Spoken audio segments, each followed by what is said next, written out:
रात की भूतिया मंजिल।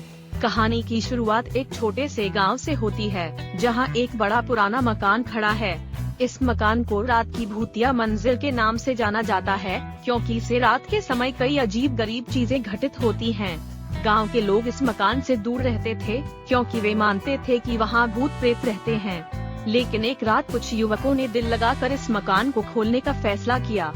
युवकों के दिल में डर था, लेकिन उन्होंने एक दूसरे को हिम्मत दी और मिलकर मकान के बड़े गेट को खोला।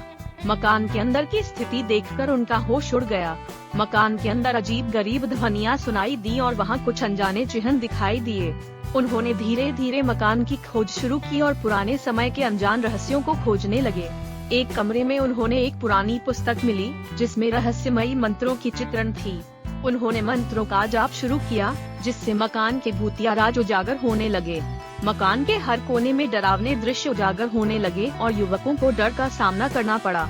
वे चाहते थे कि वे वहां से निकल जाएं, लेकिन उनका रास्ता बंद हो गया। मकान के माहौल में आत्मा का डरावना गूंज था, जो उन्हें बांध कर रख दिया था। युवकों को लगा कि वे कभी बाहर नहीं निकल पाएंगे, लेकिन उनकी हिम्मत ने उन्हें बाहर निकालने की शक्ति दी। उन्होंने साथ में काम किया और मकान के भूतिया राज को नष्ट करने का एक विशेष मंत्र पाया।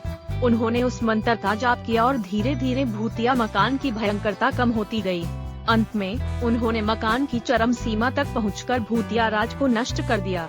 बाद में गांव के लोगों ने मकान को नष्ट कर दिया और वहां से भाग गए। इस कहानी से युवकों ने सीखा कि भूत प्रेत नहीं होते, बल्कि मानव की अप्रिय भावनाओं का परिणाम होता है।